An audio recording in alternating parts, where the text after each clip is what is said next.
The late summer sun dipped low over the rolling hills outside Boise, pouring heat onto the small town that lay at the edge of the valley. The air shimmered, heavy and restless, as if even the trees longed for evening to come. On Main Street, the heart of the town, the little grocery store with its faded sign and creaky wooden steps drew people in the way it always did near the end of the day. It wasn't just a place to buy bread or milk. It was where the town gathered, where stories were traded and judgments were passed as freely as the candy at the counter.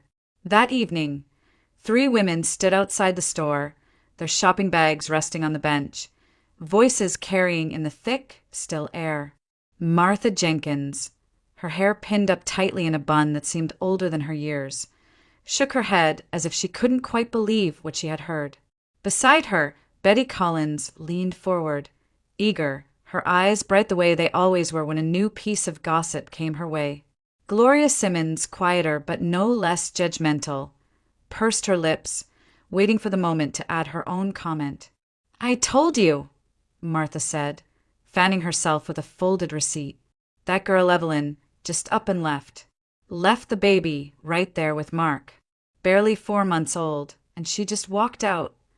Betty's eyes widened with delight, though she tried to hide it behind a look of concern. What kind of mother does that? A baby that small needs his mama every minute of the day. Gloria crossed her arms, letting out a long sigh. "I never trusted her, not once. She always seemed different, like she didn't quite belong here. Kept to herself too much. Never really made friends. And now look, a woman who can't even stand by her own child." They spoke louder than they needed to, perhaps because in a town this small, words carried just as quickly as whispers. A few other shoppers lingered near the door, pretending to check their bags while really straining to hear every word. Martha sniffed, settling deeper into the judgment that felt comfortable to her. "It's the way of the world now. Back in my day, no mother would have dreamed of leaving her baby, not for anything. You married a man, you stayed, you raised the children, and that was that." Betty leaned closer, her voice dropping to a conspiratorial whisper. "Well, you know Mark isn't exactly a saint either. People say he used to fight all the time with his ex. And Evelyn, she's just a slip of a girl. Maybe she couldn't handle him." "Even if that's true," Gloria replied, her lips thin, "you don't abandon a child. That boy didn't ask to be born. Now he's stuck with a father who can't keep himself steady, let alone care for a baby." The conversation rolled on, sharp as gravel underfoot, each word painting Evelyn as reckless, weak, or selfish. To these women, it didn't matter what lay beneath the surface, what struggles might have driven her decision. What mattered was the story, and the story was that a young mother had left her baby behind. Inside the store, at the counter near the register, Nurse Claire Dawson placed a carton of milk on the belt and listened quietly. She had lived next door to Evelyn and Mark for years, seen more than most about what happened behind their thin walls. She had noticed the bruises Evelyn hid beneath long sleeves in the middle of July, the hollow look in her eyes after sleepless nights, the way she lingered outside with the stroller, as if fresh air could wash away despair. Claire knew what the others didn't. Evelyn hadn't abandoned her child at all. She had asked Claire to look in on the baby when Mark was at work, had left careful notes on feeding times, on formula measurements, on which blanket soothed him when nothing else would. Evelyn hadn't left to escape her responsibility. She had left to apply to Boise State, determined to carve out a future and, in her own quiet way, to force Mark to understand the weight she carried every day. But Claire said nothing. She let the women talk, their words clattering like loose coins. In a town like this, sometimes silence was safer than truth. She pushed her glasses up the bridge of her nose, gave the cashier a small smile, and left the store without offering a single correction. Outside, the gossip continued, as if carried on the warm breeze. Martha's voice rose above the others. "Mark will never manage. Men like him don't change. You'll see, that baby will end up worse off than any of us can imagine." Betty clucked her tongue. Shameful, Simply shameful. Gloria nodded, satisfied with the chorus of agreement. Well, I suppose some people just aren't meant for family life. The sun slid lower, shadows lengthening across the street. The town would go on talking about Evelyn Carter long into the night, reshaping the truth to fit their own judgments. But behind those whispered condemnations lay a story no one truly knew, a story waiting to unfold in ways that would surprise them all. Evelyn Carter's story had never been one of ease or comfort. Her earliest memory was not of a gentle lullaby or a warm embrace, but of flashing police lights cutting through the night. She had been just 3 years old when her father, in a drunken rage, took her mother's life. The act shattered what little stability existed in their home and left Evelyn alone in the world. Her father was sentenced for second-degree murder and sent to prison. From that night on, Evelyn became a ward of the state, shuffled into the foster care system with nothing but a threadbare blanket and the echo of chaos. She grew up drifting from one house to another. Some families were kind but distant, others resentful of the extra mouth to feed. She learned quickly how to make herself invisible, quiet, polite, helpful with chores, anything to avoid being moved again. Yet no matter how many families she passed through, there was always the looming truth. She had no one who was truly hers. No grandparents to call, no aunt or uncle to visit during holidays. The word family felt foreign, something other children had, but she did not. Despite the loneliness, Evelyn carried within her a gentleness that surprised even her social workers. She loved children, perhaps because she had never really been allowed to be one herself. In high school, she volunteered in after-school programs, gravitating toward toddlers who reached for her hand without hesitation. Their trust, simple and unconditional, gave her a sense of purpose she hadn't found anywhere else. After graduation, she enrolled in a short certificate program for childcare, determined to build a life around something that mattered to her. By 19, she was working as an assistant at a daycare center in town. The pay was barely enough for rent in a shared apartment and secondhand clothes, but she never complained. Watching a child smile because she had soothed their tears meant more to her than a paycheck. It was during those commutes to work, early mornings when the valley was still wrapped in mist, that Evelyn first noticed the bus driver. Mark Carter was older, nearly 30, with broad shoulders and a quiet, almost brooding presence. He had a reputation in town. Hardworking but rough around the edges, a man who had already been through one failed marriage. Evelyn knew little of the details, only whispers about fights and a woman who eventually walked away. At first, Mark was just another face in her daily routine. But he noticed her. She was the quiet passenger who always sat near the middle, clutching her worn bag on her lap, eyes downcast but alert. There was a softness to her that drew him in, a fragility he mistook for need. He began by waving off her fare, insisting she didn't need to pay every time. Then he started small conversations, asking about her work, the weather, the long hours. Evelyn, shy and unused to attention, answered politely. She didn't realize at first how much those brief exchanges began to fill the hollow spaces in her life. Mark was attentive in a way she hadn't experienced before. He would stop by the daycare sometimes, bringing her coffee or offer her a ride home when the evening shift left her waiting at the bus stop. He wasn't charming in the polished sense, but his gestures carried weight for someone who had so rarely been noticed. For Evelyn, who had grown up believing she was disposable, his steady presence felt like a gift. When he asked her to dinner, she accepted. When he bought her a bouquet of wildflowers from the roadside stand, she blushed as if it were roses. And when he eventually asked her to marry him, without much ceremony, without a ring more than modest, she said yes. It wasn't passion that drove her answer. She didn't believe in fairy tale love.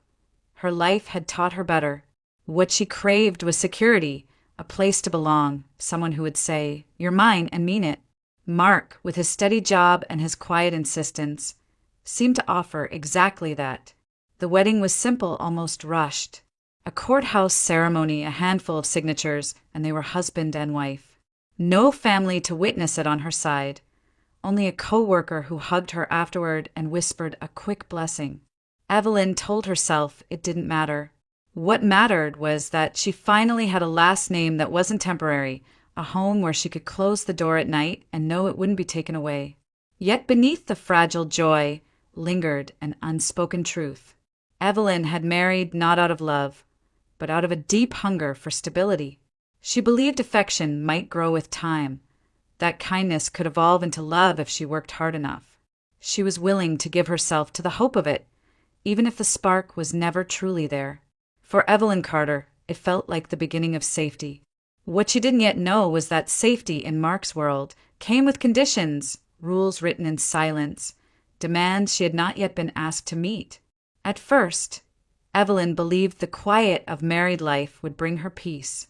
She moved into Mark's small house on the edge of town, a modest place with a porch that looked out over the fields. For the first time in her life, she had a room that was hers, a kitchen where she could cook, a bed she could sleep in without wondering who might move her tomorrow. But almost immediately, she learned that this security came at a price. Mark had his ways, and those ways were not to be questioned. He noticed everything: the way she folded laundry, the way she scrubbed the counters, the way she set the table. If a shirt wasn't folded along sharp lines, he showed her how to do it again, standing over her until she matched his example. If the potatoes in her stew were cut in wedges instead of neat cubes, he pushed the bowl away and muttered that it wasn't the way he liked it. When she swept the floor, he pointed out the corners she had missed. At first, Evelyn thought it was only adjustment. After all, she had never had a home of her own before. Perhaps she was clumsy. Perhaps his standards were simply higher than hers. She apologized, tried again, bent herself around his instructions. It was easier to yield than to argue. But with each correction, she felt the walls of the house closing in a little more, as though the roof and the walls themselves carried his will. Despite his demands, she clung to her job at the daycare. The children's laughter was her only breath of freedom, the place where she remembered who she was outside of his shadow. She would leave in the mornings with a small smile, clutching her tote bag, determined not to let Mark see how much she needed that escape. At the daycare, she sat cross-legged with toddlers who pressed sticky hands against her cheek or bent down to help a shy little girl tie her shoelaces. It was messy, noisy, exhausting work, but it filled her with a joy that housekeeping never could. Mark, however, didn't see it that way. "I don't understand why you bother," he said one evening, watching her iron her uniform blouse. "I make enough for both of us. What's the point of slaving away for a few dollars when you could be home keeping things in order?" Evelyn's hand stilled on the iron, but she didn't meet his eyes. "It's not about the money," she said softly. "I like being there. I like working with the kids." He snorted. "Wiping noses and changing diapers? That's what you call work? You'd be better off raising our kids right here when the time comes. Then at least all your effort would mean something." She folded the blouse carefully, pretending not to hear the sting in his words. Inwardly, she reminded herself that she had heard worse. She told herself that love, if not love, then partnership, was about compromise. If she was patient, if she kept the peace, maybe in time he would soften. But Evelyn carried a secret he did not know.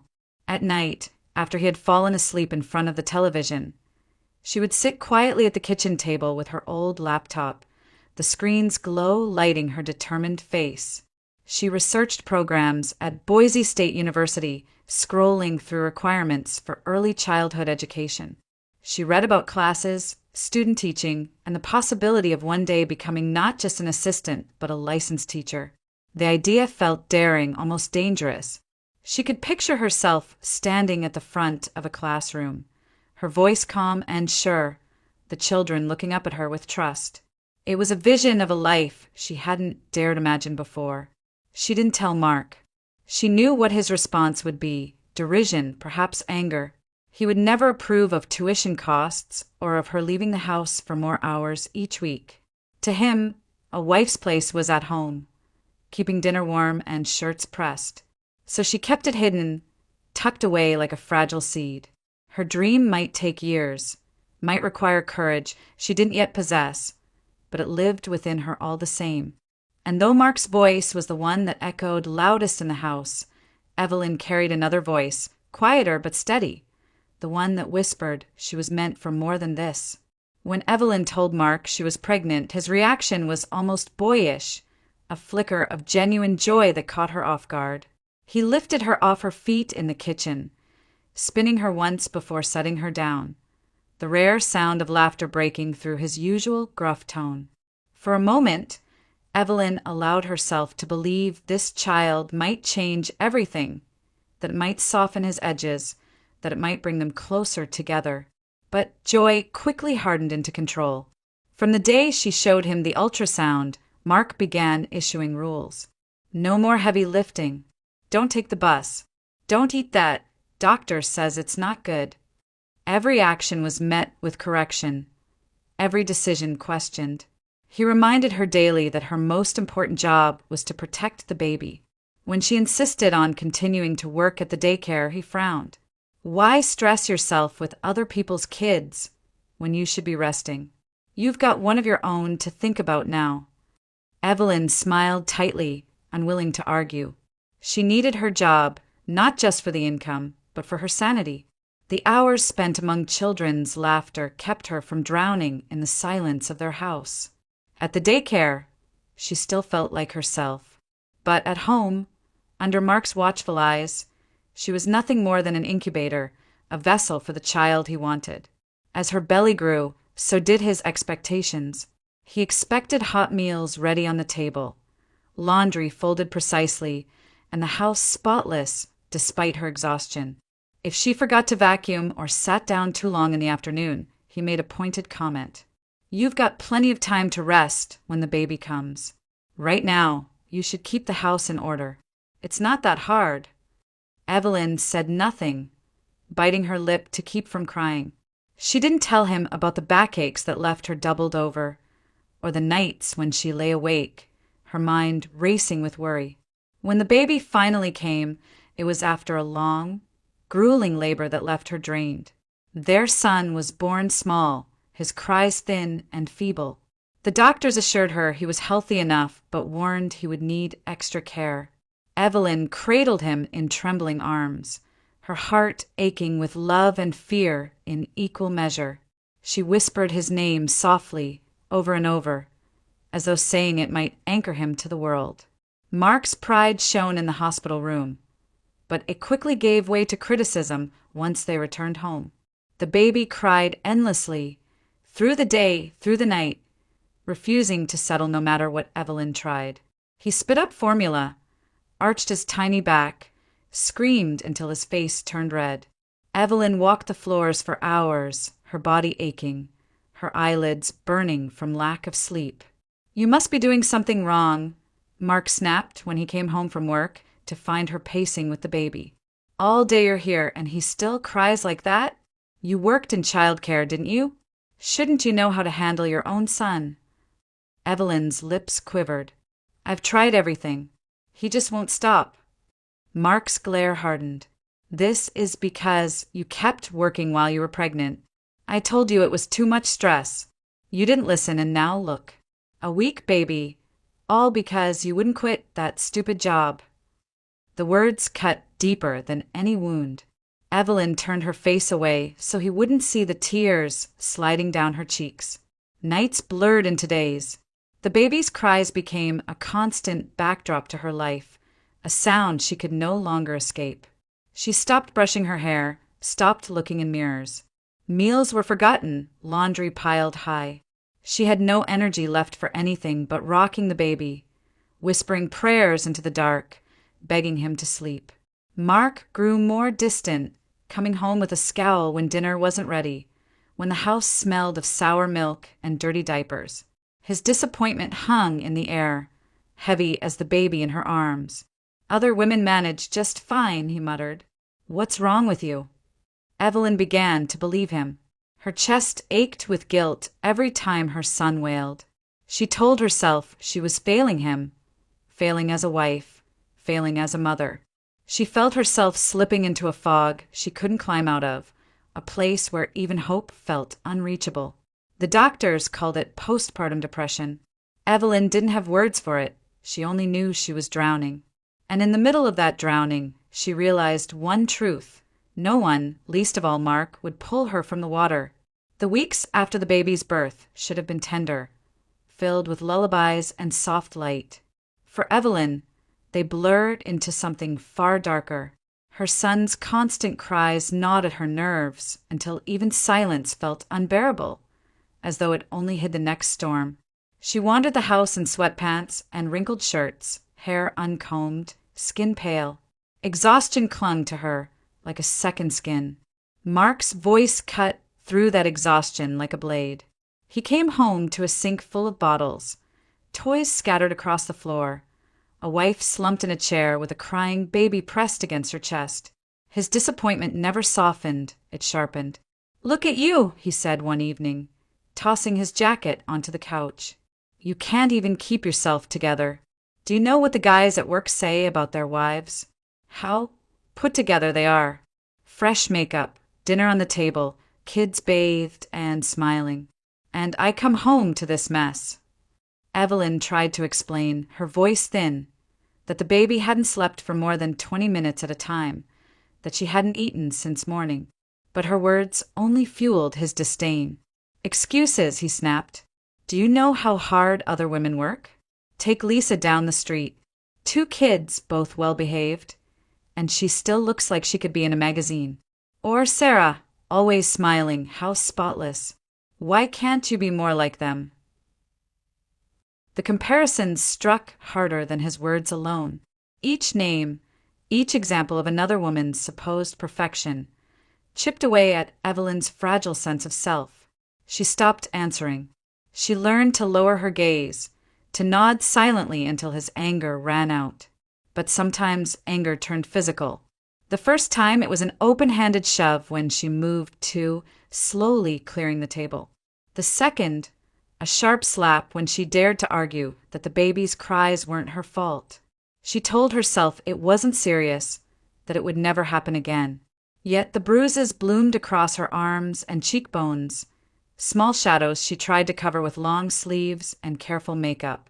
When the neighbors asked about her hollow eyes or the mark on her jaw, she smiled tightly and said she'd slipped on the porch steps. When Nurse Claire, ever observant, caught sight of a fading bruise under her collar, Evelyn forced a laugh. "I'm clumsy. You know me." Claire didn't press, but the quiet sorrow in her eyes told Evelyn she wasn't fooled. Shame became Evelyn's constant companion. She moved through each day with the baby in her arms, rocking him against her shoulder while whispering apologies he couldn't understand. She apologized for his tears, for her failures, for existing in a world that seemed determined to crush her. And yet, even in her collapse, she kept going. She measured formula with shaking hands, wiped spit up from his chin, rocked him until her own body swayed long after she'd set him down. Her love for him, fragile, desperate, was the only thing that anchored her. Without him, she might have let herself disappear entirely. Still, a thought began to take root, small and dangerous. Each time Mark's voice rose in contempt, each time she traced makeup over another bruise, it whispered louder. He will never understand. Not until he lives it himself. The idea frightened her at first. It felt like treason against the vows she had made, against the fragile hope she once carried. But as the days stretched into endless nights, as Mark's scorn grew harsher, the thought became less a betrayal and more a possibility. Perhaps he needed to know what it meant to be alone with a wailing infant, to feel the bone-deep exhaustion, to face the endless cycle of feeding, rocking, cleaning, and starting again. Perhaps only then would he grasp the weight she bore every hour of every day. The thought didn't bloom into a plan, not yet. But it sparked in the darkness, a tiny flame of defiance Evelyn hadn't felt in years. She tucked it away, hidden like all her other secrets, but its light lingered, waiting for the moment when her breaking point would turn into something more. The idea had lived in Evelyn's mind for weeks. flickering faintly at first, then growing stronger each time Mark's voice cut into her like a knife. He would never understand, not until he was left alone with the child, forced to carry the endless burden she bore every day. The thought no longer frightened her, it steadied her. And so, one warm morning, as the baby fussed in her arms and the sun spilled harshly across the kitchen floor, Evelyn finally decided. She called on the only person she trusted, Nurse Claire Dawson, the neighbor who had always watched with quiet eyes, never judging, never prying. Claire had seen Evelyn at her lowest, had noticed the bruises she tried to cover, had offered a gentle smile when others turned away. When Evelyn stood in Claire's doorway, baby balanced on her hip, the words tumbled out in a whisper. "I need your help, just for a little while. I'm going to Boise, for the university." Claire blinked, but said nothing at first. Then she stepped aside, letting Evelyn into her small, tidy living room. "Tell me," she said softly. And Evelyn told her about Boise State's early childhood education program, about the form she had filled out late at night while Mark slept, about the placement test scheduled for that week. Most of all, she told her about the plan. She would leave the baby with Mark, just for a few days, while she went to Boise to file her application and take her exams. Claire would stop by when Mark was at work to check on the baby, to make sure he was safe. But otherwise, everything would be in Mark's hands. "He has to know what it's like," Evelyn said, her voice trembling not with fear, but with conviction. "He has to see what I live every day. If he doesn't, nothing will ever change." Claire studied her carefully, then nodded. "You're right, but you know what people will say." Evelyn gave a bitter smile. "They already talk. Let them." 2 mornings later, she rose before dawn. She dressed quietly, pulled her hair into a simple braid, and kissed her son's forehead as he whimpered in his crib.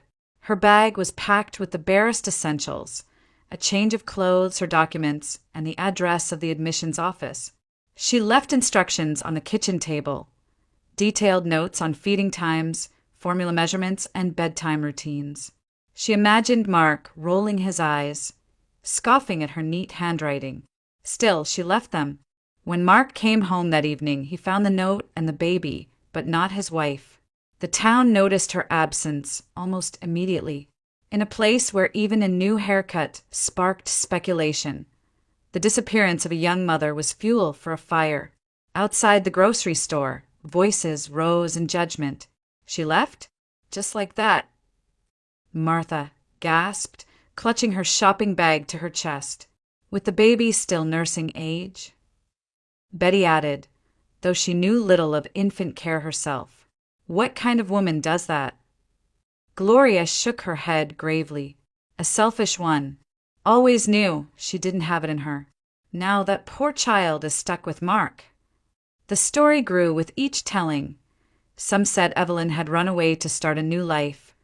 Others whispered she'd found someone else in Boise. The more outrageous the rumor, the more it spread. To the town, her absence was betrayal enough. Through it all, Claire remained silent. She listened as the women wagged their tongues, their voices thick with scorn. She said nothing of the truth, that Evelyn was in Boise, chasing a dream too fragile to expose to gossip. That Evelyn had not abandoned her child at all, but had trusted that sometimes the hardest lessons required absence.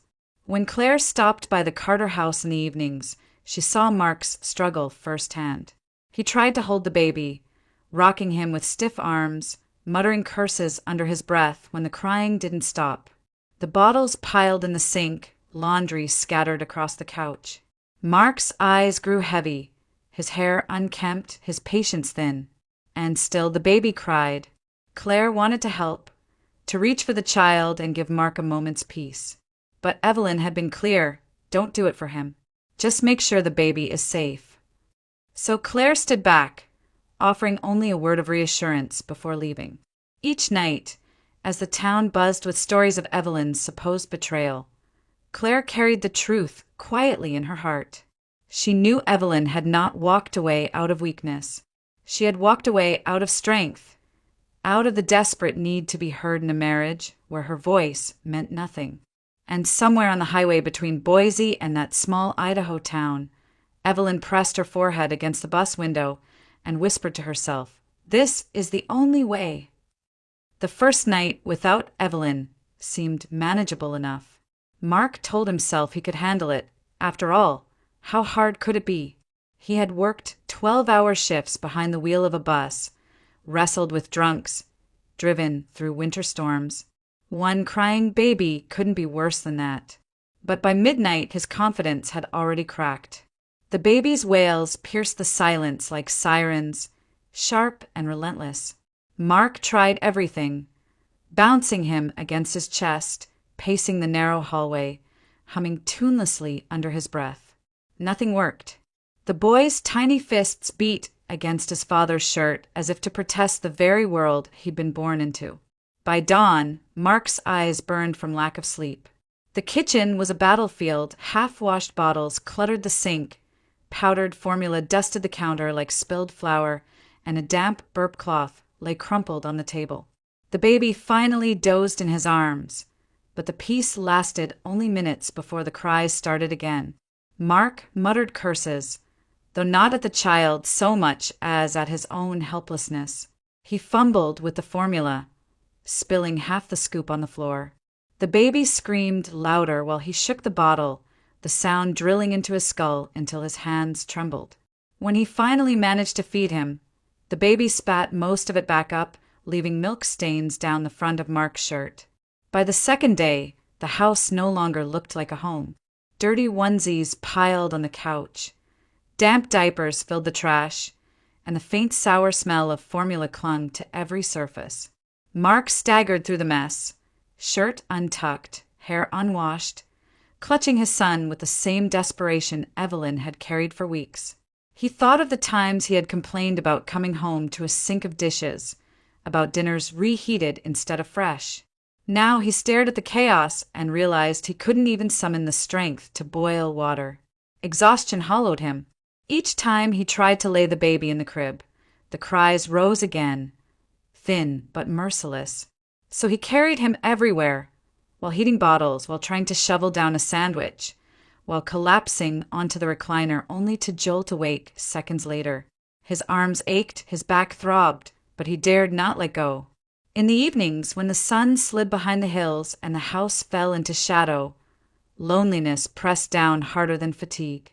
He looked at the clock, willing the hours to move faster, imagining Evelyn walking through the door with her calm hands and patient whispers. Instead, silence stretched around him, broken only by the baby's restless cries. On the third night, after hours of failed rocking and useless lullabies, Mark sank onto the living room floor with his son in his lap. His eyes stung with tears he hadn't expected, hot and unfamiliar. He had never cried in front of anyone, not since he was a boy, but the helplessness stripped him bare. "I don't know what you want," he whispered to the infant, his voice cracking. "I don't know how she does it. God, I don't know how she does it." The baby quieted for a moment, staring up at him with wide, watery eyes, before beginning to fuss again. Mark pressed his forehead against the tiny chest, rocking gently, and realized for the first time how heavy solitude could be. Evelyn had carried this every day, with no relief, no one to take over when her arms gave out. By the fourth day, his nerves were raw. He caught his reflection in the bathroom mirror, hollow eyes, stubble grown rough across his jaw, a milk stain dried across his shirt. He looked like a stranger, not the man who had once lectured Evelyn about keeping herself presentable. His voice echoed back in his mind. Other women manage just fine. Why can't you?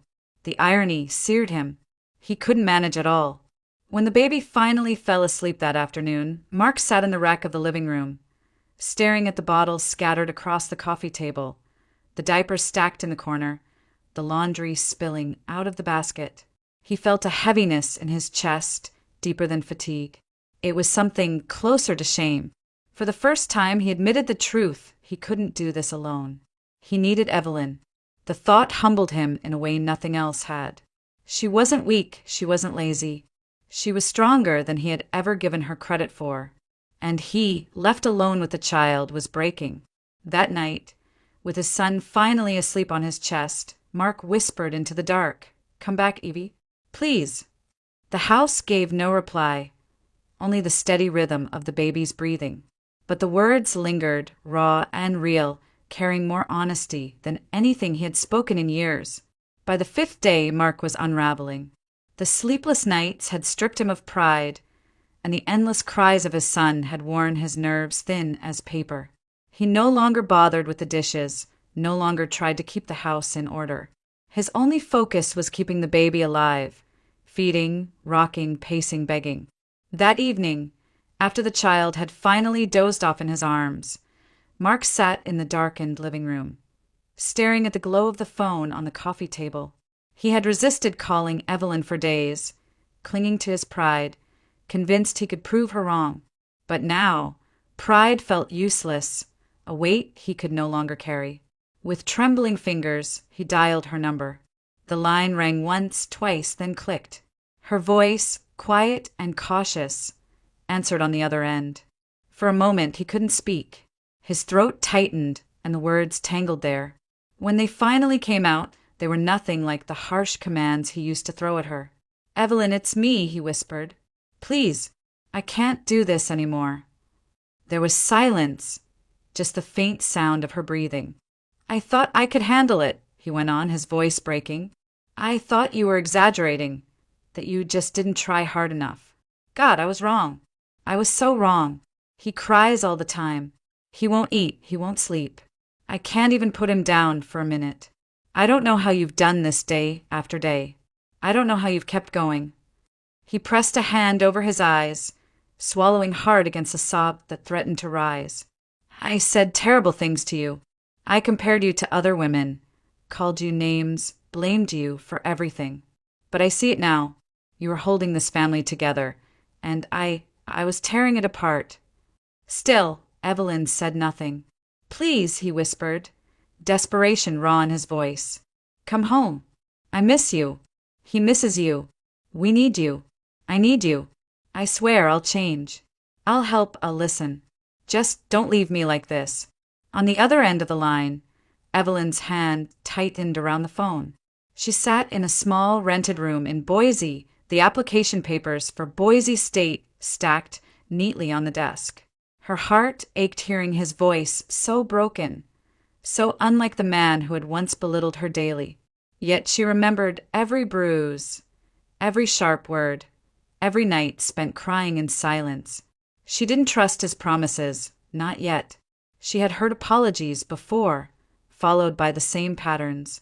But this voice was different, stripped of arrogance, hollowed by exhaustion and fear. For the first time, Mark was speaking not as the man who demanded obedience, but as a man afraid of losing the woman who held his life together. His pride had dissolved, leaving only vulnerability. Evelyn closed her eyes. She could almost see him in their cluttered living room, the baby asleep against his chest, the mess of bottles and laundry surrounding him.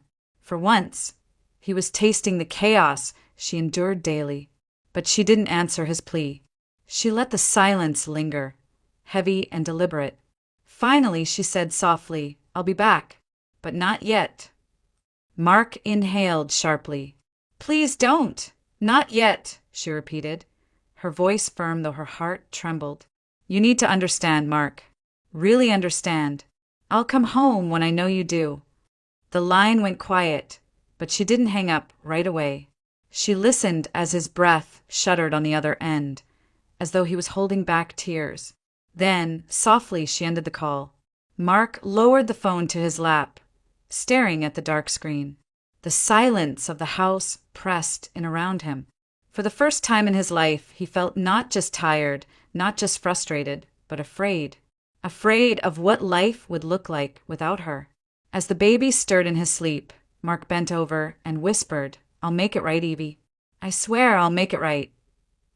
But the words felt fragile in the stillness, as though they could dissolve at any moment. By the end of the week, Evelyn boarded the early bus back from Boise. She sat by the window, watching the dawn break over the valley, her papers from Boise State tucked safely in her bag. The exhaustion of travel pressed against her, but beneath it was a calm resolve. She had kept her word. She had given Mark the time to live her life, if only for a few days. Now it was time to see what he had learned. When she stepped onto the porch of their small house, the sight that met her was worse than she had imagined. The curtains were half drawn, the trash bin overflowing with diapers, the faint sour smell of formula seeping through the screen door. Inside, the living room was a storm of clutter, bottles scattered across the coffee table, burp cloths draped over the couch, laundry spilling across the floor in chaotic piles. Mark was slumped in the recliner, their baby sleeping against his chest. His hair stuck out in uneven tufts, his face shadowed with stubble. The dark circles under his eyes spoke of sleepless nights. He blinked at her as if he wasn't sure she was real. "Evelyn," he breathed, his voice raw with relief. He shifted carefully, laying the baby in the crib before standing to face her. The sight of her standing in the doorway seemed to undo him. "You're here." "God, I thought," his voice broke, and he raked a hand down his tired face. She set her bag down quietly. "I told you I'd come back." He crossed the room in a few quick steps, words spilling out faster than he could contain them. "I'm sorry. I'm so damn sorry. I didn't know. It's worse than I ever imagined." He cries and nothing works. "I tried everything, Evie, everything. I haven't slept. I haven't eaten right. I thought you were exaggerating before, but you weren't. You were carrying all of this on your own."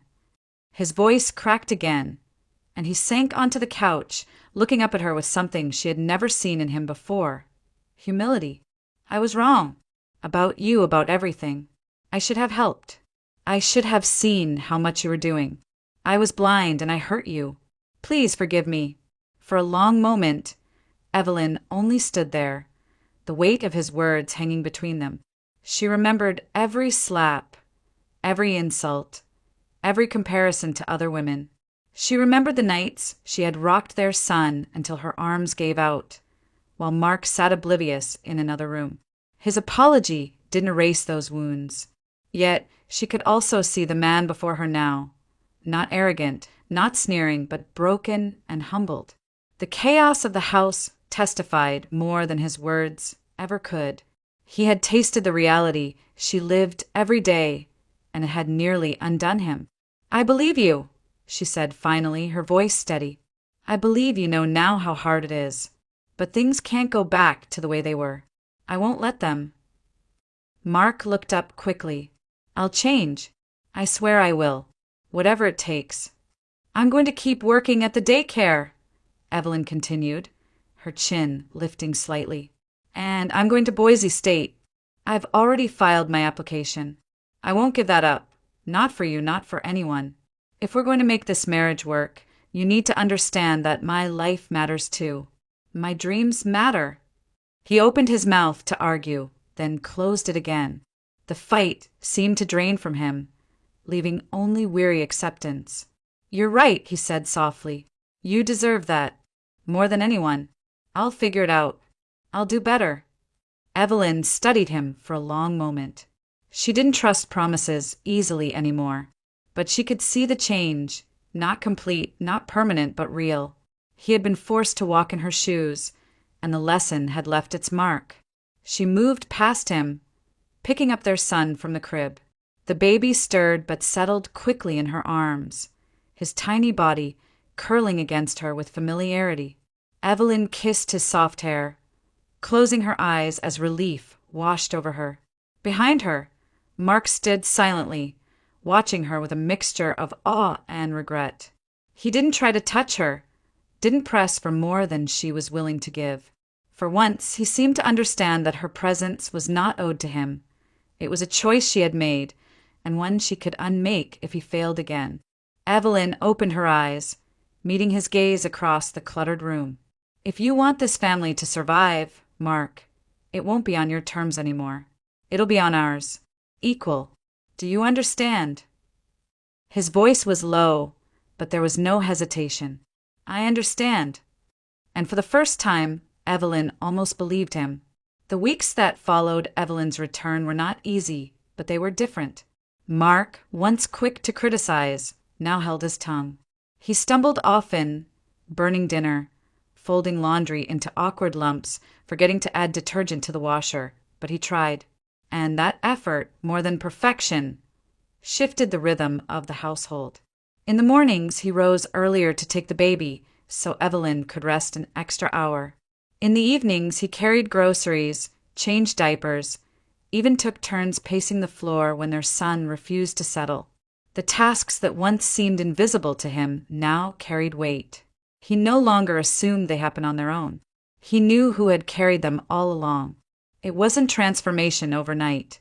Old habits lingered, impatience surfaced, but humility tempered him. When Evelyn reminded him to load the bottles into the dishwasher, he nodded instead of snapping. When he saw her pack her books for an evening class in Boise, he asked how long she'd be gone, not whether she should go. Evelyn moved carefully, guarded but firm. She set boundaries he had never known before. She would continue at the daycare. She would attend classes at Boise State. She would not surrender her life to his convenience. And to his surprise, Mark found himself agreeing, not because he wanted to, but because he now understood the cost of ignoring her voice. Their home, once a place of tension, slowly grew into something closer to balance. The clutter still gathered, diapers, bottles, toys, but it no longer represented chaos alone. It was the mess of two people learning, imperfectly, to share the weight. One quiet night, the baby finally fell asleep without a fight. The small house seemed to exhale with relief. Evelyn sat at the kitchen table, textbooks spread open before her, a highlighter resting between her fingers. The soft lamp light caught the lines of determination on her face. For the first time in years, she wasn't surviving day to day. She was building a future. From the kitchen sink, the sound of running water mingled with the clink of dishes. Mark stood there in rolled-up sleeves, rinsing bottles and stacking plates. It wasn't grand or heroic, but it was steady. Each plate washed was a quiet acknowledgement of what he had once refused to see. Evelyn looked up from her notes, watching him for a moment. She didn't smile, not fully, but there was a trace of softness in her eyes. The sight of him standing in that kitchen, shoulders bent to a task he once scorned, was proof enough that some things could change, even if slowly. She turned back to her book, pen scratching against paper. Her son stirred in the crib, then sighed into deeper sleep. For once, the house held peace. The revenge Evelyn had imagined hadn't come with anger or retribution. It had come with silence, with walking away just long enough for Mark to taste her world, to feel the exhaustion, the isolation, the unending responsibility. He had lived her reality, and in doing so his arrogance had cracked. That was her victory. Motherhood, Evelyn knew now, was the hardest work of all. It was endless and unseen, heavy and relentless. It was a labor that demanded not just love, but sacrifice. No woman should have to carry it alone. And sometimes the only way to make someone see that truth was to let them live it themselves. As the night deepened, Evelyn leaned back in her chair, closing her eyes for a moment. The pages of her textbook rustled in the soft breeze, drifting through the open window. She thought of the road ahead, classes, exams, nights like this filled with study and fatigue. But she also thought of the freedom she had claimed, the dream she had refused to surrender. In the kitchen, Mark set the last dish on the rack and dried his hands on a towel. He glanced toward her, watching her bend over her notes, and for the first time in a long while, he felt not superiority, but respect. The house was still modest, still cluttered, still filled with the cries of an infant, but it was no longer a place where Evelyn's voice was silenced. It was a place where she had reclaimed it, piece by piece, and in that quiet victory, she found her sweetest revenge. I stood before the mirror in the bridal salon, hardly recognizing the woman staring back at me. The white lace bodice clung perfectly to my frame. The long train spilled across the polished floor like a river of snow, and for a fleeting moment I felt like the princess I had once dreamed of being. My mother's reflection appeared behind me, her hands warm as she adjusted the veil. "Claire, you look exactly the way you imagined when you were little," she whispered. Her voice carried both pride and the faint tremor of a woman about to give her daughter away. I smiled, remembering myself at 10 years old, draping old curtains over my shoulders and declaring that one day I would marry a prince. Back then it was just a fantasy, a fairy tale I told myself at sleepovers. Now, standing there in that gown, I wanted to believe Jacob Whitfield was that prince. For 3 years he had been steady, attentive, every bit the man my parents admired. He never missed a holiday dinner, always brought flowers, always shook my father's hand with confidence. To them, he was the perfect match. To me, he was the man who had promised to make me the happiest woman alive. As the seamstress pinned the final hem, my mother clasped my hands. "Tomorrow you'll be the most beautiful bride in Savannah," she said. Her eyes glistened as though she saw not just the dress, but the years of hope she had poured into me. I pressed my palms against my chest, trying to steady the thundering rhythm of my heart. I told myself it was only joy, the overwhelming anticipation of a life about to begin. On the ride home, we went through the list one more time. Flowers delivered, cake ready, musicians confirmed, the restaurant set for 40 guests. My mother ticked each item off with the practiced air of someone who had planned every detail down to the last napkin. "And the honeymoon?" she asked with a teasing smile. I laughed. Jacob had insisted on keeping that part a surprise. Something unforgettable, he had promised, and I clung to that word like a charm. Everything was in place. The town was already buzzing with talk of the wedding, of how the Mitchells and Whitfields would finally be joined. Yet, as I watched the familiar streets roll by through the car window, a ripple of unease moved through me. Nothing had gone wrong, not a single flaw in months of preparation, and still my hands trembled. Too perfect, my mind whispered. Too seamless to be real.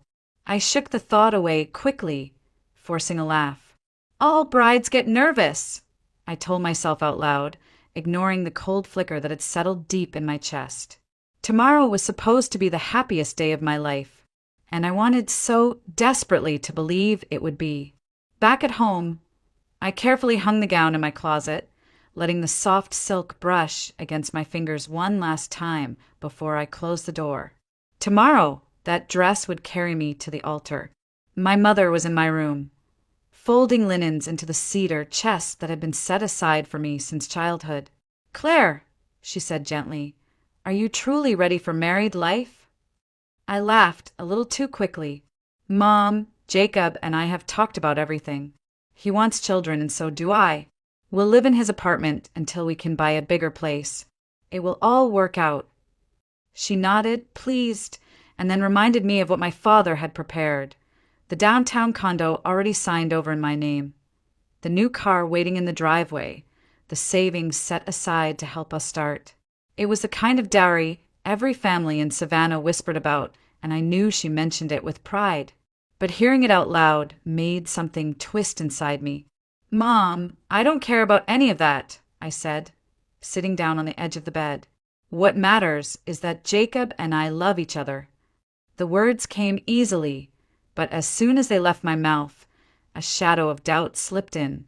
I remembered those moments over the past year that hadn't made sense. The times he didn't answer my calls until hours later, claiming he was busy. The quick way he'd slide his phone back into his pocket whenever I walked into the room. The late nights with friends, always the same excuse. And then there was the way he said, "I love you." Or rather, the way he never said it first. Always in response, never as an offering. Instead, he'd grin and call me Sunshine, as if pet names could replace real words. I shook my head at the memory, chiding myself for inventing problems where none existed. After all, he had proposed, hadn't he? He had planned this wedding. He was going to stand with me tomorrow in front of God and everyone we knew. Still, that nervous flutter wouldn't let go of my chest. I tried to tell myself it was normal, that every bride doubted a little the night before. Maybe the trembling hands, the sleepless thoughts, the cold ache in my stomach were all part of the ritual. The phone rang, breaking my spiral. I grabbed it quickly. "Hello." "Hey, sunshine." Jacob's voice was warm, calm, everything I needed to hear. "How's my bride-to-be? Did you like the dress?" I closed my eyes, letting the sound of him wash over me. "It's perfect. I can't wait for tomorrow." "And I can't wait to make you my wife," he said softly. "Forever, Claire. We'll have forever." I smiled into the dark, clutching the phone as if it could anchor me. For tonight, his words were enough to quiet the storm, at least for a little while. I couldn't sit still after our call. Jacob's voice had sounded so tender, so reassuring, that I wanted nothing more than to see him, to share the joy swelling in me. "Just half an hour," I told my mother as I slipped on a light coat. The evening air in Savannah was soft and fragrant, laced with honeysuckle and the faint salt of the nearby marsh. My heels clicked against the pavement as I cut through the familiar park. Neighbors called out blessings for tomorrow, and I waved, smiling like the luckiest woman alive. His building came into view, the bricks still fresh from recent painting, the sleepy cat curled in the windowsill downstairs. I climbed the steps 2 at a time, heart racing not from nerves but anticipation. I lifted my hand to knock when Jacob's voice floated through the thin wooden door. "Mom, stop worrying. Everything will be fine." I froze. His tone was calm, confident, the way he spoke when convincing a client. His mother's voice answered, quivering. "Jacob, are you sure about this?" "About Claire." I waited for his immediate protest, his declaration of love. Instead, he chuckled, low and careless. "I've told you 100 times. Claire is like a sister to me. I've gotten used to her over the years. She's a sweet girl." The word sliced through me. Sister. My chest tightened, but I stayed rooted to the spot, desperate for him to correct himself. "But do you love her?" his mother pressed. Jacob laughed outright, a sound that made my blood run cold. "Love, Mom, is for storybooks. In real life, you have to use your head. You've seen what her parents are giving us, the downtown condo, the car, the money. And her father's connections at City Hall? Priceless. This marriage is security, not romance." The world tilted beneath me. The banister dug into my palm as I gripped it for balance. Every tender smile, every whispered promise, every time he'd brush my hair from my face, it all cracked like cheap glass. His father's voice joined in, steady and approving. "She'll make a good wife. Polite, respectable, from the right family. You're making the right choice." Jacob's next words shattered what little strength I had left. "Besides, Samantha Brooks is back in town. Remember her? We were happy together once. With her, I can have passion. With Claire, I get stability. Best of both worlds." Samantha. The name roared in my ears. I remembered her vaguely. Dark hair, older than us, the kind of girl who turned heads in high school. She had been gone for years, and now she was back, sliding seamlessly into the space where my heart had once belonged. Jacob's voice lowered, intimate, but still clear through the door. "I'm meeting her tomorrow morning before the ceremony, just to settle things between us." That was enough. My body moved before my mind could catch up, heels clicking too loud as I fled down the stairwell. My vision blurred with tears, my breath coming in shallow gasps. 3 years of believing. 3 years of building dreams on sand. Sister. Dari. Samantha. The words hammered against my skull. By the time I stumbled into the cool night air, the truth had rooted deep inside me. Jacob hadn't loved me at all. Every moment we'd shared had been nothing but a calculated act. And my fairy tale had just ended at his doorstep. I don't remember how I made it back across town. 1 minute I was standing outside Jacob's door with my heart in shreds. The next I was stumbling into my bedroom, the glow of my wedding gown spilling from the half-open closet like a cruel reminder of what tomorrow was supposed to be. My mother asked if I was all right, her voice warm and concerned. I forced a smile, muttered something about being tired, and slipped past her before she could see my trembling hands. The house was quiet, but inside me, chaos reigned. I lay on my bed, staring at the ceiling as every moment of the last 3 years replayed in brutal clarity. The way Jacob had taken me to meet his parents far too quickly. Had it been romance or strategy? The questions he'd asked about my father's work, his thinly veiled curiosity about the apartment deed, the savings account, the car. The way he'd avoided saying, "I love you" first, letting me feed him the words and echoing them back with a smile that, in hindsight, felt rehearsed. How had I been so blind? I had built castles out of sand, convinced myself they were made of stone. For hours, I lay there, caught between two unbearable choices. I could keep silent, marry him, and preserve my family's honor. The guests would smile, the photographs would hang on our walls, my parents would hold their heads high in Savannah society. But I would know. I would wake each morning beside a man who calculated my worth like a ledger, who whispered passion to another woman while telling me I was like a sister. The alternative was worse in its own way, walking away, breaking my parents' hearts, ruining months of preparation, shaming the Mitchell name before the entire town. My mother's proud smile in the bridal salon, my father's meticulous plans, it would all collapse because of me. Near midnight, I dragged myself to the mirror. The woman staring back was pale, eyes swollen, lips trembling. I looked less like a bride and more like a ghost. And yet, behind the ruin, something flickered. A stubborn spark that whispered I was worth more than a bargain struck in the dark. By 4 a.m, I could no longer lie still. I opened the closet, touched the wedding dress one last time, then turned away. I pulled out a small travel bag and packed only what mattered. My passport, some money, the envelope I had saved for the honeymoon. My hands shook as I scribbled a note. "Mom, Dad, forgive me. I can't explain everything now, but I can't go through with this wedding. I love you, Claire." As dawn broke, I placed the note on my pillow and stood for a long moment in the doorway of my childhood room. My heart was breaking, but beneath the devastation, a fragile strength was rising. I could not marry Jacob Whitfield. I would not. The sky was still bruised with the last shadows of night when I slipped out the front door. My shoes barely whispered against the porch steps as I carried the small travel bag that felt heavier with every stride. Behind me, the house slept in silence. My parents dreamed of a daughter walking down the aisle, not one fleeing into the dawn. The streets of Savannah were nearly empty. A milk truck rattled by, and somewhere in the distance, a church bell tolled 6.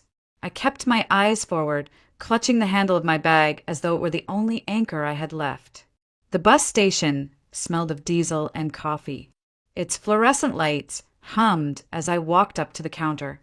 1 ticket to Atlanta, I managed, my voice trembling. The cashier didn't ask questions, just slid the paper stub across the counter. Departure, 8 a.m., 2 hours. Enough time for Jacob to meet Samantha at their old spot.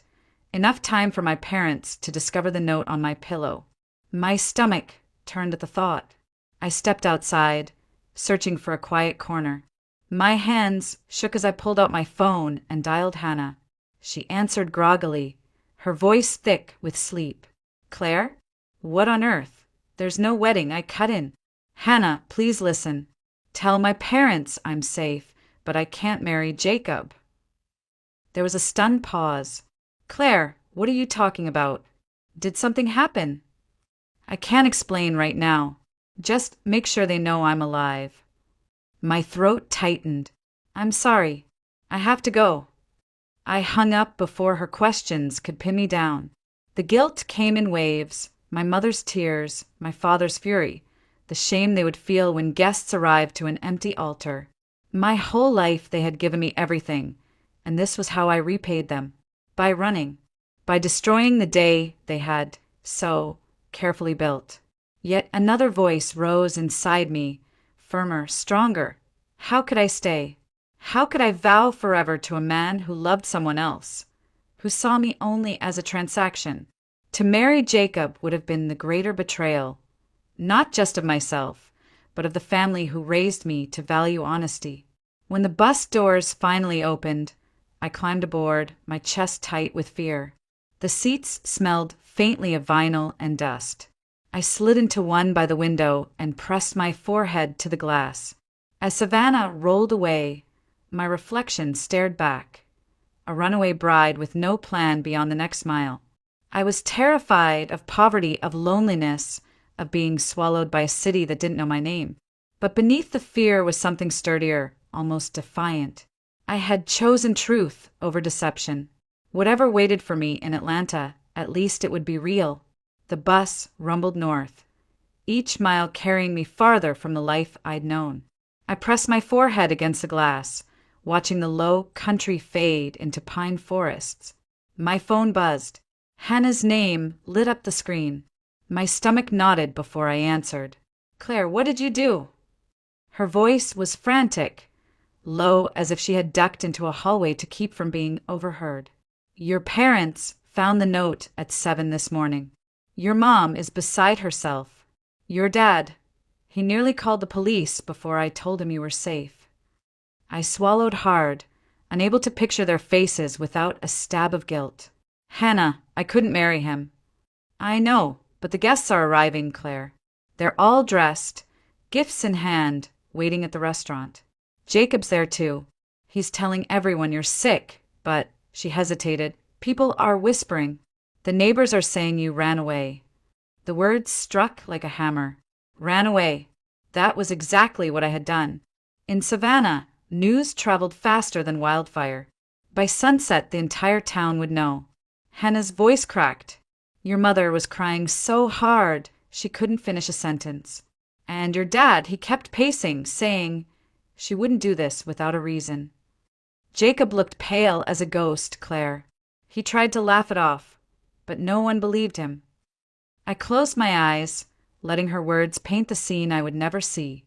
The table set with flowers and china, the musicians waiting with instruments in hand, 40 guests shifting uncomfortably in their seats.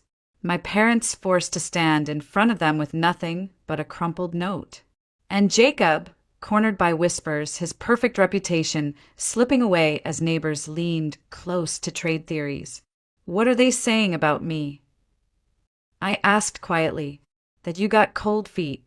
That maybe you realize something. Some even say Jacob wasn't as perfect as he seemed." Hannah exhaled sharply. "Claire, this is going to be the scandal of the year."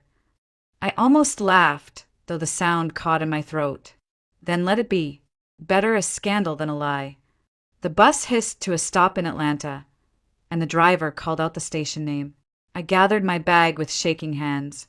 The city loomed outside, vast and unfamiliar, humming with a life that didn't know me or my story. By afternoon, while Savannah feasted on gossip, I was handing cash to a landlady in a faded bathrobe for a tiny rented room on the edge of town. A single bed, a cracked dresser, and a window overlooking a crooked oak tree. It was nothing like the life I had been promised, but it was mine, and it was honest. The first night in Atlanta passed in a blur of exhaustion and nerves. I lay on the narrow bed of my rented room, staring at the cracked ceiling, listening to the muffled hum of traffic outside. By morning, the reality hit me. I had no plan, no connections, no safety net. The only work I'd ever done was in my father's office, answering phones, filing documents, a job handed to me because of his position. Out here, none of that mattered. I forced myself into the streets with a borrowed newspaper tucked under my arm, circling classifieds like someone who knew what she was doing. But every posting seemed to require experience I didn't have. My savings, meant for honeymoon, suddenly looked like a fragile lifeline that could vanish in weeks. An internet cafe caught my eye, its windows fogged from the heat of old computers. Inside, a college kid with headphones showed me how to search job sites and fill out applications. My fingers hovered awkwardly over the keyboard as I tried to craft a resume that sounded more substantial than it was. 3 years of administrative assistant under my father's name. Would anyone in this city take that seriously? I sent out resume after resume, heart pounding with each click of the mouse. By the 10th, my palms were slick with sweat. I felt like an imposter wearing borrowed clothes, a child pretending to be an adult. 2 days later, the phone in my tiny room rang. A woman's brisk voice introduced herself from a marketing firm downtown. "We received your application. Can you come in tomorrow for an interview?" My breath caught. Yes, of course. The next morning, I stood in front of a glass building that seemed to scrape the sky. My knees nearly gave out as I crossed the lobby, clutching the strap of my borrowed handbag. In the mirrored elevator, I caught sight of myself. Neatly pressed blouse, hair pulled into a careful bun, makeup hiding the shadows under my eyes. I looked the part, but inside, terror clawed at me. The interview room was sleek, intimidating. Across the table sat a woman in a navy suit, her pen poised above a notepad. "Tell me about your experience." My throat dried. I spoke about handling clients, about organizing schedules, half true, half stretched. But I forced the words out steadily, even when my hands shook beneath the table. When she finally nodded, her tone softened. "We'll start you on a 3-month probation. The salary is modest at first, but if you prove yourself, there's room to grow. Can you begin Monday?" I nearly wept with relief. Yes, absolutely. Walking out of that building, the sunlight felt different, warmer, sharper. It wasn't triumph, not yet, but it was a start, my first fragile victory. And for the first time since I'd left Savannah, I believed I might actually survive here. 3 months passed in a blur of work and exhaustion. I stumbled through the early weeks of my probation, terrified each mistake would expose me as a fraud. But little by little, the fear ebbed. By the end of the 3rd month, my supervisor shook my hand and said, "Welcome to the team." It was the first time in years I felt like I had earned something on my own. That fragile sense of stability shattered the morning Jacob appeared. I had just settled into my small office cubicle when the receptionist buzzed. "There's a man here asking for you." I stepped into the hallway and froze. Jacob stood there in a pressed suit, thinner than I remembered, with a bouquet of white roses, my favorite. His eyes searched mine, uncertain, almost desperate. "Claire," he said softly, as though we were alone in a church instead of a bustling office building. "I had to see you." The air left my lungs. For a moment, I was back at his door in Savannah, listening to the laughter that had gutted me. But I straightened my spine. "How did you find me?" "Your father," he admitted. "It took weeks, but he finally told me. Please, just hear me out." We ended up in a quiet conference room. He placed the flowers between us like a peace offering. "I was a fool," he began. "I said things I didn't mean.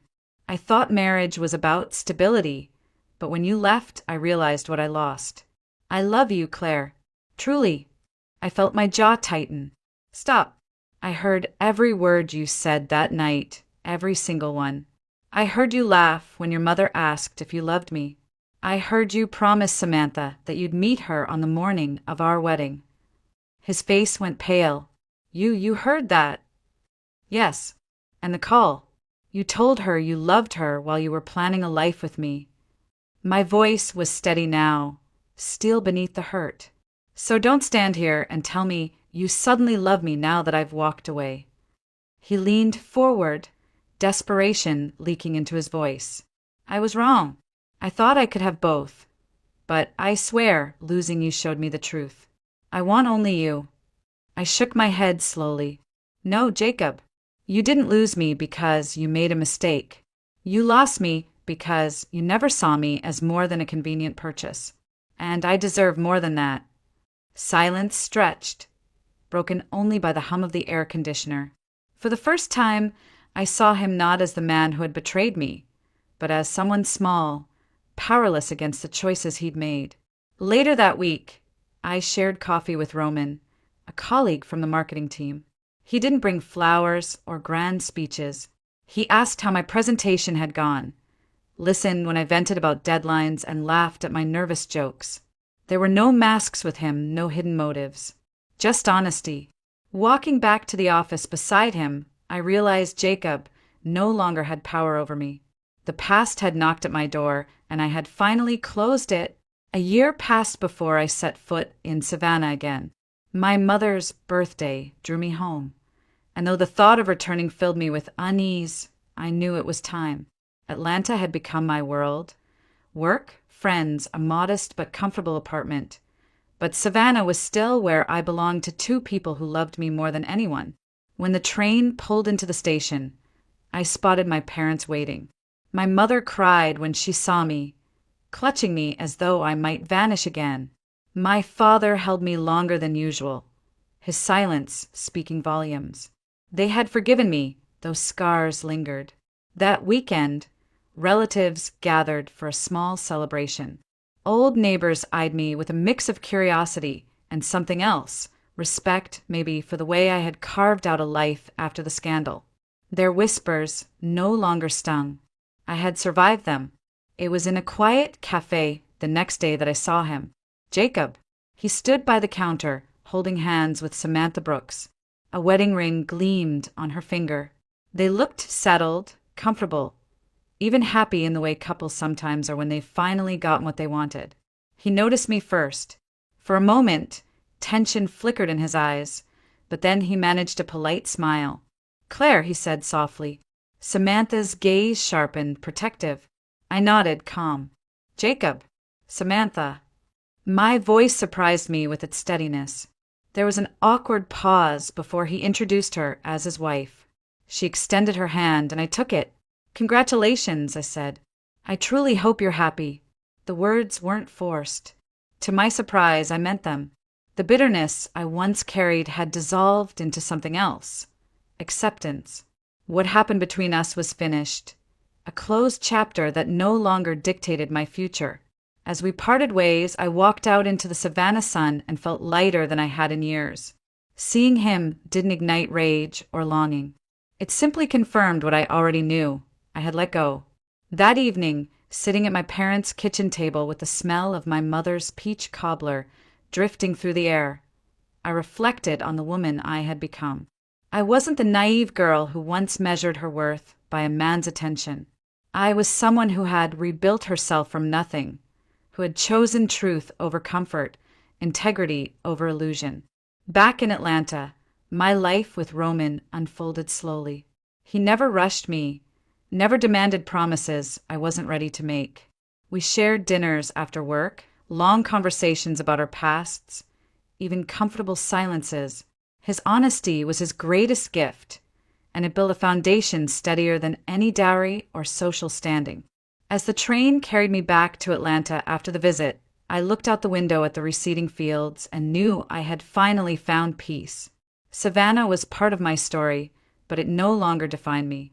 The future was mine to write, and for the first time I trusted myself to write it well. The train slid into Atlanta just as the evening sun turned the skyline gold. From my seat by the window, I watched the glass towers shimmer like beacons, calling me back to the life I had built here. When I stepped onto the platform, I felt something I hadn't expected: relief. Not just for returning to a familiar place, but for knowing that this city, once so foreign and terrifying, was now home. Walking through the crowded station, I thought about the girl who had fled Savannah a year ago, trembling, clutching a single bag, convinced she was destroying everything her parents had given her. That girl had believed she was a coward, a runaway. But standing here now, steady on my own 2 feet, I understood the truth. She wasn't running from responsibility.